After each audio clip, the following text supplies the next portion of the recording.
This is Dr. Grande. Today's question is, can I analyze the controversy surrounding the YouTube channel Watcher? Just a reminder, I'm not diagnosing anybody in this video, only speculating about what could be happening in a situation like this. If you enjoyed this video, please like it, subscribe to my channel, and consider supporting me on Patreon. I will put the link to Patreon in the description for this video. First, I'll look at the background of this case, move to the timeline of the controversy, then offer my analysis. Watcher Entertainment is a production studio in Hollywood, California that was established in January 2020 by three men named Stephen Lim, Ryan Bagheera, and Shane Maddah. The men used to work for BuzzFeed, but left to start their own company. They have a YouTube channel titled Watcher, which has almost 3 million subscribers and has been viewed over 418 million times. The channel features unscripted shows designed to bring joy and inspire curiosity. The videos are supposed to be on par with television productions as far as quality. A few different video topics are featured on the channel, including horror, travel, and food. The videos are arranged into series, just like television shows. Here are a few video titles that sum up the channel pretty well.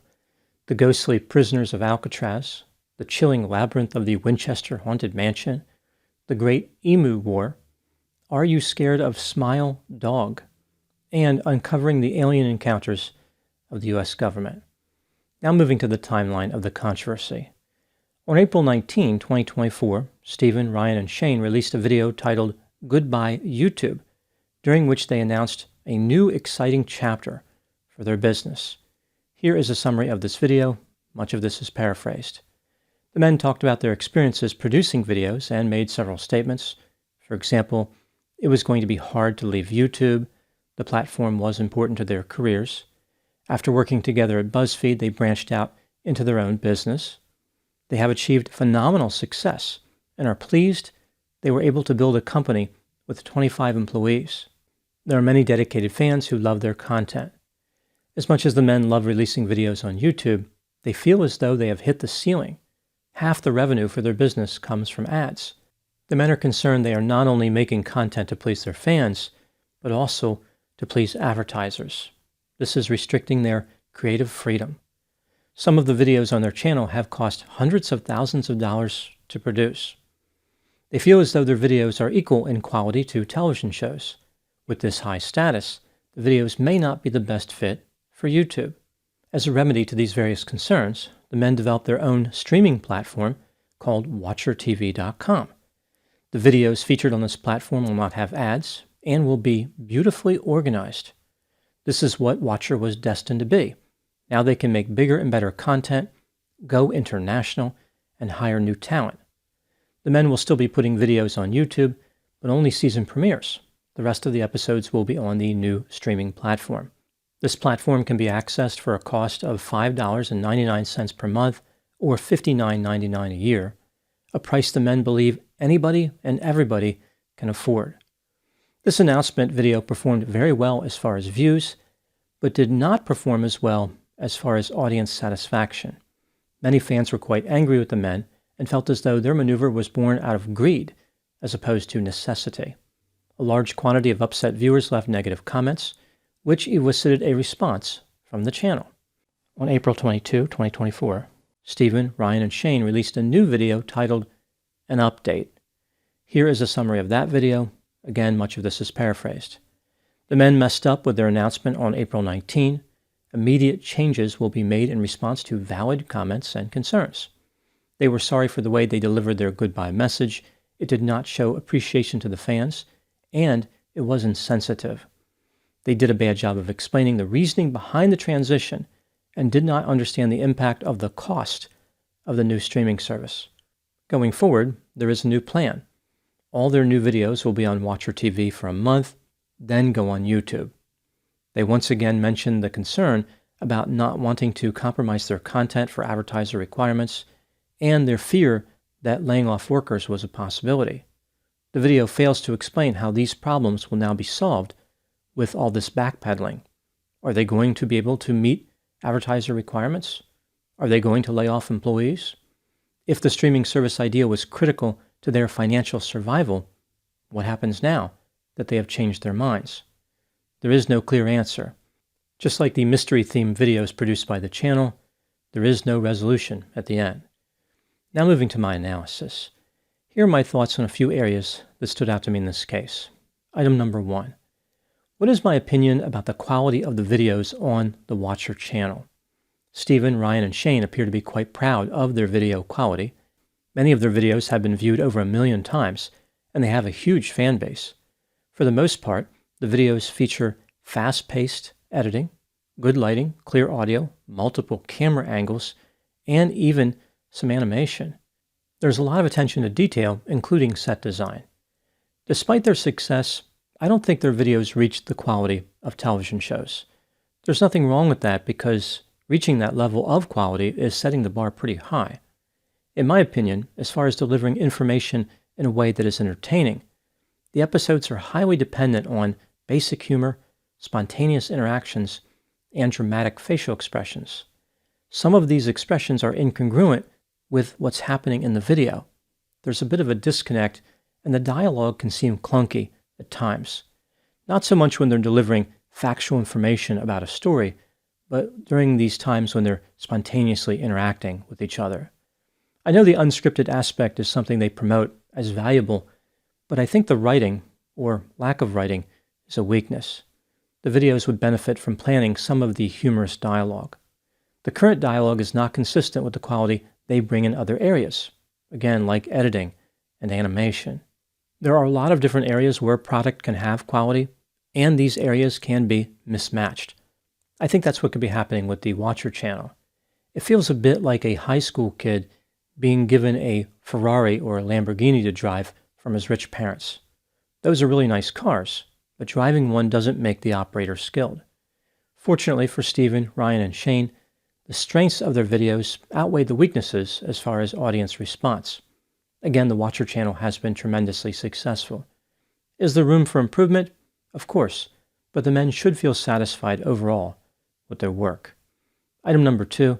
Despite having a successful channel, it appears as though Stephen, Ryan, and Shane may not fully understand where they fit in as far as quality. They believe their videos are not a good fit for YouTube because the videos are high-quality productions. This is a terrible miscalculation. The streaming service idea is a massive departure from uploading videos on social media. This places them up against giant companies that have large quantities of excellent content.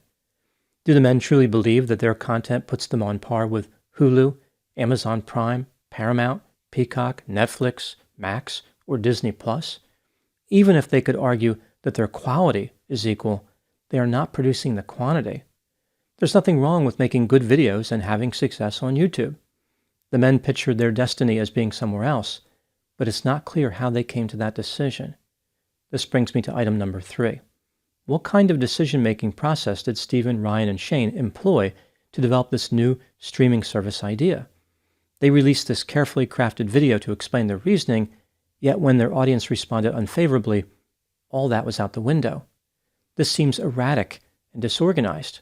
What level of commitment did they have to this new strategy if they could throw it away a few days after announcing it? It's not really clear how moving to a streaming platform connected with the goals they mentioned in their video, like bigger and better content and going international.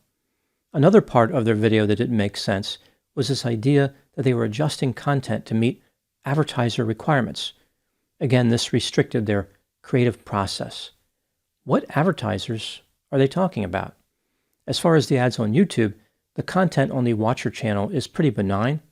There's really not much in there that would result in not being monetized. As far as sponsor revenue, many of the videos contain custom-made ads for sponsors. The men do not appear to be having any problems attracting advertisers. Item number 4. There's no way to know how much money Watcher Entertainment earns, but it's clear that significant revenue is involved. Their YouTube channel has been viewed over 400 million times. They have long-form content, sell merchandise, have sponsor ads, and they have a Patreon account with almost 14,000 supporters. This makes me wonder if their money problems are coming from the expense side as opposed to the revenue side. For example, they mention having 25 employees. This seems like a lot for a YouTube channel with about 3 million subscribers.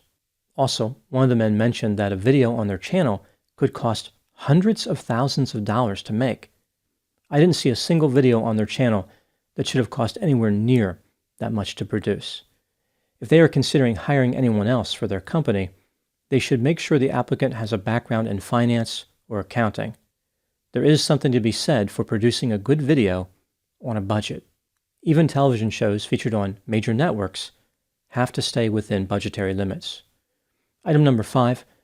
What do I think happened in this case? This is just a theory, my opinion. Initially, Stephen, Ryan, and Shane managed their fame and success fairly well. They made videos with high production value, even if the dialogue needed some work. They invested in the company's future and added employees, but did not have a good grasp of the financial aspects. They really didn't understand how to set a budget and stick to it. It didn't take long for the men to become accustomed to earning a certain amount of money. Over time, the revenue dropped, the expenses increased, or both. This resulted in frustration because the men overvalued their work. They were very impressed with themselves and believed their value was equal to that of major streaming services. Making less profit was beneath them. It was no longer good enough to be successful on social media.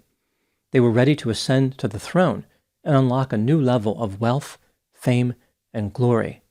They wanted to move where they deserved to be. As all this was happening, the men became disconnected from their audience due to a lack of empathy. All these factors combined and led the men to this idea of starting their own streaming service. They believed that piles of money would be flowing in and were under the misconception that their audience would love the idea of paying for something that they once received for free. I don't think the situation was really about greed. Rather, it was about inaccurate self-evaluation, impulsiveness, poor management, and a lack of empathy. Now moving to my final thoughts. The lack of empathy evident in this case may actually be the core problem for the Watcher channel. The same inability or unwillingness to empathize with their audience that led to this controversy is something that's holding the channel back as far as content creation. Maybe this lack of empathy explains the clunky dialogue, which seems inauthentic, tedious, and disconnected at times. Developing the skill of empathy may not only help them to avoid catastrophes like this streaming service announcement, but also to make better videos. One tactic that can be used for someone who lacks empathy is asking another person how they feel. So if they are standing in front of someone and they don't understand what that person is feeling because they are unable to understand or unwilling to understand, they can simply request information. It's a good tactic to compensate for a lack of empathy. If Stephen, Ryan, and Shane had done that with their audience before making their final decision, the illogical nature of their plan would have been revealed, and this whole problem would have been avoided. Those are my thoughts on the Watcher channel controversy. Please put any opinions and thoughts in the comment section. They always generate an interesting dialogue.